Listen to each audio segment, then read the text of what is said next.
NATO aja udah bilang, udah selesai diketawain. Sama NATO aja diketawain. Diketawain. Jadi Tawain, udah nggak seluruh jadi dunia sekarang lagi tinggal sekarang. tinggal tinggal Konoha aja Indonesia, Pak yang tinggal sekarang masih bilang Konoha aja yang masih ini, yang masih memuja-muja Iran. masih memuja-muja Tapi Iran. Konoha saja sekarang sudah terpecah. Beberapa pengamat sudah bilang, tadi kan di awal tadi yang teman diskusinya Ibu Koni, bahwa Iran ini sudah babak belur, proksi-proksinya sudah babak belur, Hezbollah, Houthi, Hamas pun sudah babak belur, sudah tidak bisa memberikan perlawanan lagi, gitu. Makanya Pak Paul, si Trump di Eropa kemarin dipanggil Daddy katanya. Dipanggil Dedi kemarin sama Mark Rutte itu, dipanggil Dedi. Presidennya Narsis, NATO, najis sama dipanggil Dedi Trump. presidennya NATO berterima kasih sama Trump katanya. Cuman Trump yang berani Oh, ngebom Pak Ompong, Iran gimana tuh katanya. Ompong? Terima kasih. Aduh, gua malu bekas warga Konoha, Om.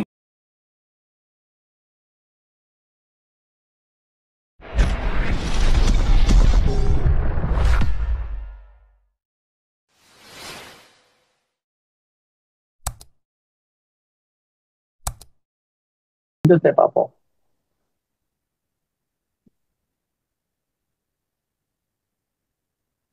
Oke, ini ada Ompong dulu nih, Ompong. Tes, Silakan masuk ya, Ompong. tes suara Pak Paul. Geber Ompong, merdu.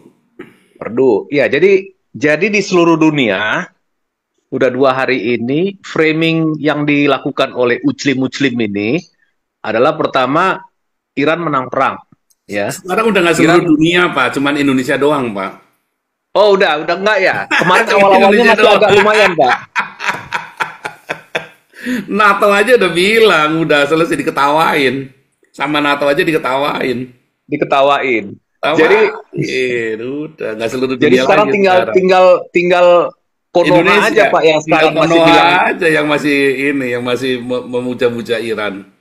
masih memuja-muja Tapi Iran. Konoha saja sekarang sudah terpecah. Beberapa pengamat sudah bilang, tadi kan di awal tadi yang teman diskusinya Ibu Koni, bahwa Iran ini sudah babak belur, proksi-proksinya sudah babak belur, Hezbollah, Houthi, Hamas pun sudah babak belur, sudah tidak bisa memberikan perlawanan lagi, gitu.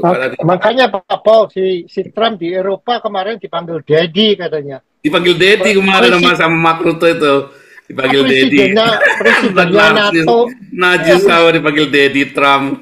presidennya NATO berterima kasih sama Trump katanya. Cuman Trump yang berani Oh, ngebom Pak Ompong, Iran gimana katanya. tuh Ompong? Terima kasih. Aduh, gua malu bekas warga Konoha, Ompong. Lanjut Ompong. Waduh. Ini saya teruskan apa enggak ini? Terus, biar aja. Oke. Jadi begini Pak. Itu yang pertama. Nah, yang kedua, yang mereka mau buat di Konoha ini adalah mengadu domba Netanyahu lawan rakyat Israel. Seolah-olah rakyat Israel ini dibikin susah sama Netanyahu gitu. Kan tolol namanya itu Pak Paul. Nah, itu. Dia jadi begini, yang mereka benci sekarang itu bukan Israel ansih sebagai suatu bangsa, tetapi Netanyahu. Kenapa? Karena Netanyahu memang satu ya, dia tambeng ya, mukanya ya muka tembok lah, berani gitu melawan mereka gini ya, melawan Muslim ini seluruh dunia ya. Terus kemudian bisa melepaskan Israel dari krisis yang terjadi akibat penyerangan tanggal 7 Oktober. Dan kemudian kalau kita lihat, belum ada pemimpin Israel itu yang apa ya, yang bisa membuat seperti apa yang dilakukan oleh Netanyahu ini gitu. Kita ingat perang 6 hari yang dianggap paling sukses itu zaman Perdana Menteri Levi Eskol gitu ya. Nah kemudian yang berikutnya di zaman Golda Meir, perang Yom Kippur, Israel kena bencana kan, akhirnya Golda Meir jatuh. Nah sekarang di era Netanyahu itu, coba kita lihat Pak Paul, Hezbollah lenyap, Houthi lenyap, ya, lenyap semua. Terus kemudian apa lagi? Ini Hamas. Ya sebenarnya kalau nggak gara-gara Sandra itu ya tinggal tunggu waktu aja. Terus kemudian beberapa kelompok-kelompok teror yang di Irak maupun di Suriah itu sudah musnah. Jadi proksi-proksinya sudah musnah. Kemudian Iran kehilangan program nuklirnya. Terus kehilangan kemampuannya memproduksi rudal balistik. Beberapa jenderalnya itu yang 20 orang itu tewas. Kemudian juga kemudian juga saintis nuklirnya juga 15 orang tewas. Nah, belum lagi fasilitas-fasilitas gedung-gedung pemerintahan, fasilitas publik yang berkaitan erat dengan rejim Ayatollah yang sedang menjajah rakyat Iran ini, rejim para mullah ini, itu juga dihancurkan. Belum lagi sistem pertahanan udara, habis semua Iran ini sebenarnya. Kalau dibilang menang, Israel bukan hanya sekedar menang, Pak Paul, menang banyak gitu ya. Cuman artinya apa? Orang-orang sebelah ini kan lebih suka bermasturbasi, ya, bermasturbasi dengan berita hoax gitu, atau menciptakan berita hoax untuk jadi alat bantu masturbasi, Pak Paul gitu. Masturbasi ini pengikutnya gitu, atau publiknya, atau pendukung gitu. Nah, ini yang akhirnya salah. Ya bayangkan aja, sekelas profesor, bahkan ada yang doktor, ada yang peneliti BRIN, itu tiba-tiba jadi goblok, mengatakan bahwa sejarah itu bisa berbeda-beda. Itu peneliti BRIN, tadi saya melihat di TV mana, iNews itu ya, nggak tahu orang yang kepalanya botak itu kan. Nah, jadi dungu gitu. Nah, kalau Rocky Gerung kita nggak usah heran lah. Kalau nggak dari sana dia jualan begitu, dia nggak bakalan bisa makan, Pak Paul. Ya, kalau Rocky Gerung kita paham lah ya. Tapi yang paling lucu, yang di bidang misalkan HI, kemudian juga hukum internasional, pengamat militer, ya takut menyatakan yang benar, ya nyatakan aja Israel sudah menang, Iran sudah kalah gitu. Dan hegemoni Yahudi ke depannya ini memang agak sulit untuk ditaklukkan. Kenapa? Dengan hancurnya Iran sekarang ini. Jadi yang ada sekarang itu adalah cuman bisa mengolok-olok, cuman bisa merendahkan Netanyahu, dan cuman bisa membentuk opini publik supaya menjatuhkan Donald Trump di mata publiknya, terus supaya menjatuhkan Netanyahu di mata publiknya. Tetapi apapun yang dilakukan dengan olok-olok itu, jalannya hasil perang tidak akan bisa dirubah, Pak Paul. Yang jelas Israel sudah menang banyak, dan menghancurkan kekuatan kelompok-kelompok teror maupun negara-negara anti-Semit yang sudah mengeluarkan dana mungkin ribuan triliun dolar, baik dari itu dengan memberikan dana kepada mahasiswa-mahasiswa di Amerika, ataupun misalnya kelompok-kelompok apa namanya, aktivis seperti Greta Thunberg, ataupun kelompok-kelompok massa yang ada di Eropa, di Amerika, itu gagal semua investasi mereka untuk memusnahkan negara Israel. Ya, gagal semua. From the river to the sea, gagal sudah, Pak Paul, sudah nggak ada. From the river to the sea itu Palestine will be free. Tapi kan ingat, dari Sungai Yordan sampai Laut Tengah itu kan ada negara Israel. Artinya apa? From the river to the sea itu adalah ucapan untuk menggenosida atau melakukan holocaust ulang kepada bangsa Israel atau negara bangsa Yahudi atau negara Israel. Itu sudah gagal semua, sudah nggak ada lagi gitu, sudah nggak ada peluang. Yang ada sekarang itu ya adalah masuk ke meja perundingan, bicara baik-baik. Iran sudah nggak akan mungkin. Kalau Iran masih ngotot memaksakan program nuklirnya, Israel dan Amerika pasti akan melakukan hal yang sama. Kenapa? Israel suka atau tidak suka, dia akan tetap menerapkan doktrin Begin. Doktrin Begin itu sebenarnya begini. Dulu ada Perdana Menteri Israel namanya Menahem Begin. Dia menyatakan setiap ada negara tetangga yang akan ataupun berupaya memiliki senjata nuklir, apalagi yang berniat memusnahkan Israel, Israel akan melakukan perlawanan dan mengambil tindakan. Itulah yang terjadi dengan Irak ketika reaktor nuklir Osirak dihancurkan oleh Israel. Demikian juga Suriah di tahun 2007. Kemudian sekarang ini tahun 2025 siapa? Iran ini. Jadi Israel sangat berkepentingan untuk kelangsungan hidupnya. Nah, orang-orang sebelah ini mengatakan Israel itu halu, atau misalnya apa namanya, mengkhawatirkan sesuatu yang tidak nyata loh. Tiap hari orang-orang sebelah ini dan juga Iran ini kan teriak, terutama Iran ya, death to Israel, death to Amerika, death to infidel, ya, death to England. Itu tiap hari ini dipidatokan atau dikotbahkan. Nah, bagaimana kalau bicara bahasa hukumnya, ini yang namanya ada apa? Mens rea, ada niat untuk memusnahkan negara Israel, terus melakukan pengayaan uranium sampai 90%. Padahal dengan 3,51% pun cukup untuk ini. cukup untuk apa? Untuk program nuklir damai misalnya listrik. Dan yang paling lucu, kemarin ada satu pengamat, dia pengamat lama itu, Smith Al-Hadar. Dia mengatakan bahwa yang bangun reaktor program nuklir Iran itu Amerika Serikat sendiri. Tapi beda. Amerika itu hanya waktu itu memberikan berbagi teknologi soal bagaimana pembangkit listrik, bukan melakukan pengayaan uranium sampai 90% gitu. Ini pengamat-pengamat udah tua-tua juga ya apa namanya ya bicara itu mencoba-coba memflip untuk memutarbalikkan fakta, tapi dia sendiri nggak ngerti sejarahnya pada waktu itu seperti apa ketika Amerika memberikan apa namanya ya kesempatan bagi rezimnya Reza Pahlavi untuk sedikit belajar tentang nuklir gitu. Kemudian ada satu lagi ahli yang mengatakan ada 30 reaktor. Ya Bapak punya buktinya? Nggak punya bukti. Jadi orang-orang sebelah ini yang bekas duta besar juga ternyata omong tok gitu ya. Ternyata hanya asal bunyi aja. Padahal bekas duta besar tuh di Iran itu. Jadi ada beberapa podcast ini sekarang begini Pak Paul. Podcast orang-orang kalau dia misalkan tidak didukung oleh basic data yang kuat atau cuman tuduhan framing fitnah akan kena hajar sama orang-orang di Jumpa Paul ini gitu. Bahkan Ibu Monik sendiri pun mereka nggak bisa bantah kalau Ibu Monik sudah bicara gitu. Ada beberapa ini mungkin Bu Monik lagi sibuk sekali nih ya. Apa namanya berbicara di berbagai TV. Ya kalau sampai ada mengatakan di situ tulisan di bawahnya di kolom komen jangan diundang lagi lah ya. Kalau nggak ada pro kontra ya TV juga nggak laku, nggak ada yang nonton. Nah jadi memang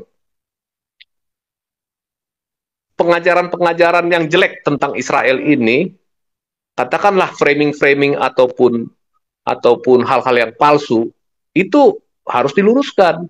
Terutama ya kalau saya berpendapat saya lebih baik meluruskan internal untuk orang Kristen. Jangan sampai ada pendeta-pendeta apalagi pengurus PGI ikut-ikut ngutukin Israel di Monas seperti pada awal-awal perang yang lalu. Begitu Pak Paul. Terima kasih Pak Paul. Mungkin yang lain teman-teman bisa berdiskusi. Terima kasih. Komplit, komplit. Aduh. Ini masalahnya ompong memang ya. Gereja itu entah terjebak munafik atau memang mewarisi antisemit yang berasal dari Martin Luther. Itu loh masalahnya.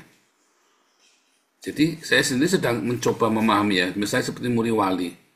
Kalau Muri Wali ini kan mewarisi antisemit dari Martin Luther kan. Dia mengatakan bahwa Tuhannya orang Israel itu beda dengan Tuhannya orang Kristen. Dan orang Israel itu udah sesat, dia bilang ya. Ini kan cukup apa ya namanya? Saya tadinya berpikir semua orang Kristen itu pasti pro Israel ya tadinya ya.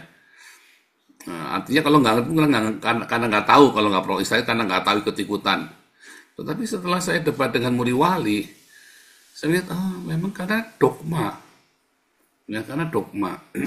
Ya, artinya tetap belum tahu ya, kita belum baru satu Muri Wali kan tidak bisa mewakili para cendekiawan Kristen yang lain, Om. Lalu sekarang muncul seperti tiba-tiba seorang cendekiawan seperti Ade Armando bisa ikut-ikutan anti-Israel ya. Apapun kata-kata yang diperhalus segala macam tanpa bisa menyadari fakta yang sesungguhnya. Nah, ini kan memang benar-benar cukup ini ya, cukup aneh ya dengan kebodohan-kebodohan ini. Dan saya sedang ngamatin. Kalau saya kan lihat itu kan gamblang banget. Cerita tentang Israel ini seperti yang Pak Ponto, Ibu Koni dan Bu Monik ya sudah paparkan kan gamblang banget, ya. Dan seperti yang kita sudah bolak-balik paparkan di sini kan gamblang sekali. Tetapi mengapa orang-orang tetap tertutup seperti itu? Bahkan mereka melakukan pembelaan yang tidak masuk akal, yang blunder. Ya, Om ya. Nyadari gitu enggak, Om? Perasaan enggak itu? Aneh ya? Saya berasa juga Pak Paul dari doktrinnya Luther ada pengaruh antisemitik ada dari doktrinnya Luther. Ya, tapi terus kan kemudian sekelas Muri Wali, ya sekelas Muri Wali, sekelas Ade Armando kan harusnya kan dia bisa melihat dengan objektif kan.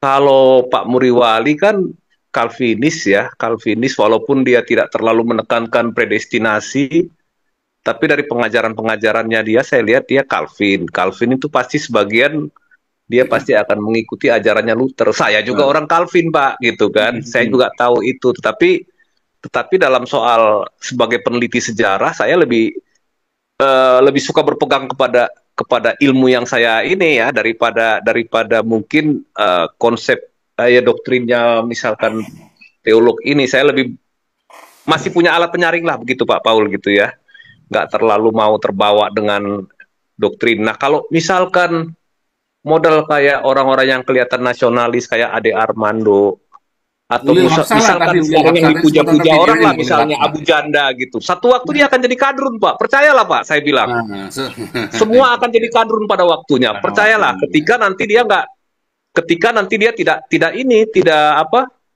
tidak terwakili misalkan kebutuhan atau aspirasinya.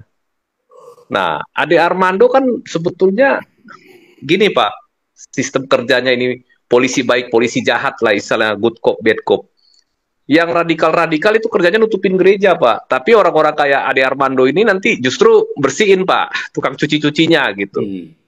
Nah, Abu Chandra juga sama, cuman belum ketanggon aja kita dia kapan dia berubah. Kapan bukan berubah sih, kapan dia menunjukkan wajah aslinya.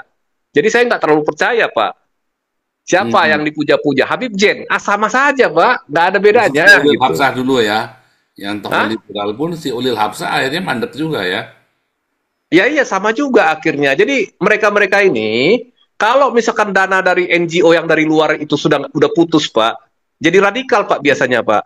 Jadi kembali ke aslinya.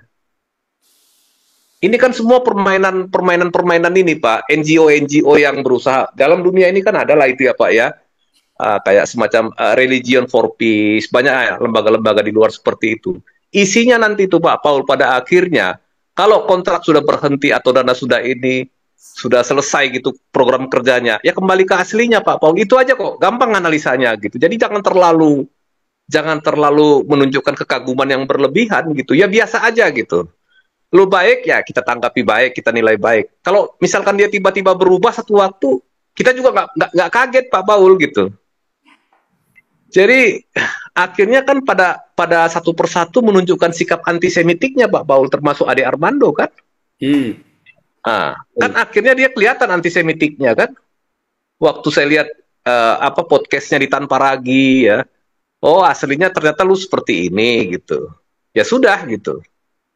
Jadi dia sejarah pun dia nggak kuasain. Terus media juga bacaannya mungkin bacaan lokal kali itu Pak. Kayak ini Ero mungkin atau apalah gitu ya. Ini nih ya, ini salah satu paper saya ya, yang tadi yang dibahas sama Ulil Hapsah tadi kan. Nah tadi kan sumber aslinya tadi kan tulisan-tulisannya Mark Cohen. Nah intinya ini ya, the Jewish community ya, komunitas orang Yahudi di abad pertengahan di bawah Islam ya, di bawah pemerintahan Islam. Nah itu lihat ada di situ namanya DIMI ya, DIMI status sosioekonomi, pembatasan sosial ekonomi, dan DIMI ya sistem hukumnya. Nah ada namanya ya the Grand dan DIMI status ya. Nah itu lihat pembatasannya, payment jisa ya, pembayaran taks jisa.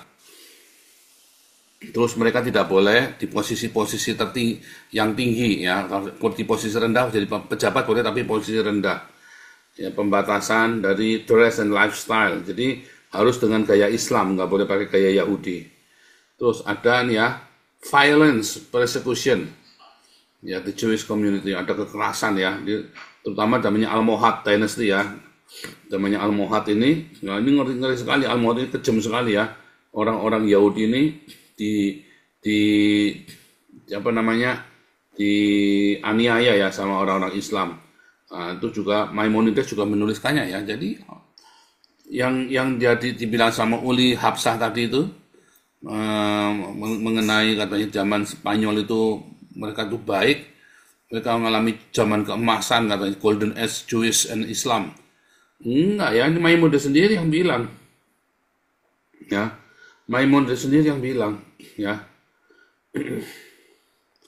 Terus dia bilang angry Muslim, orang-orang Islam yang marah, mobs ya, attack Jewish community in the Muslim cities in the Baghdad on multiple occasions, berkali-kali ya saudara ya. Waduh, terus diskriminasi ya in daily life. Nah, itu saya diskusikan, ini kan dibahas juga ya setelah cerita-cerita macam-macam. Ini pustakanya ini ya dari wah ini semua dari ini semua ya, dari tulisan-tulisan orang-orang yang bukan tulisan kacang-kacang yang dibaca sama Ulil Habsah ya. Ya, aduh, ini kalau Anda baca ini semua dari jurnal-jurnal ini semua ya. Anda bisa dapatkan jurnal-jurnal ini dari Haifa ya, kalau dari Haifa University, JSTOR ya, saudara ya. Saya bikin ini ya, wah serem saudara saya bikin ini. Jadi Jadi ini begini Pak Paul, ya, Om Bung. kalau Pak Paul lihat di pendapat-pendapatnya para aktivis-aktivis Religion for Peace ini misalnya ya, kayak Ulil, kayak yang lain-lain, ataupun katakanlah di media-media majalah-majalahnya mereka, seolah-olah ketika di zaman dahulu orang-orang Muslim ini nggak pernah melakukan persekusi terhadap orang Yahudi gitu ya, di mana pada waktu sebelum tahun 1948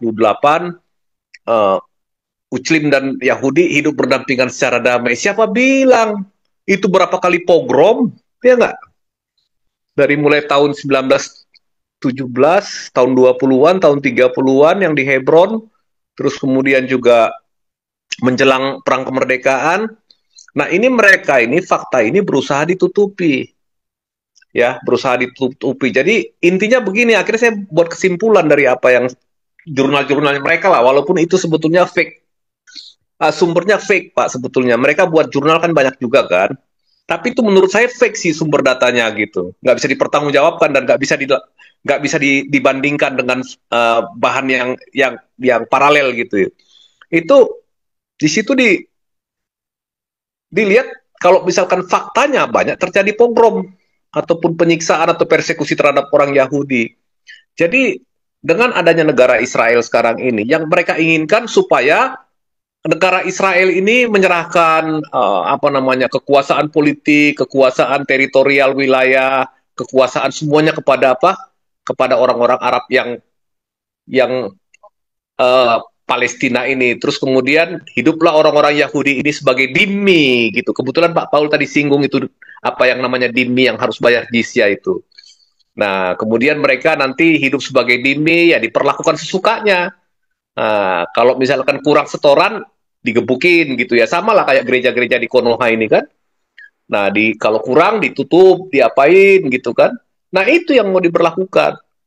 Jadi nggak beda dengan yang papernya Pak Paul ini sebetulnya. Tetapi orang Yahudi kan dia merasa berhak punya historinya dia di situ di tanah itu. Mau bicara sejarah berapa tahun ke belakang? 3.500 tahun ke belakang.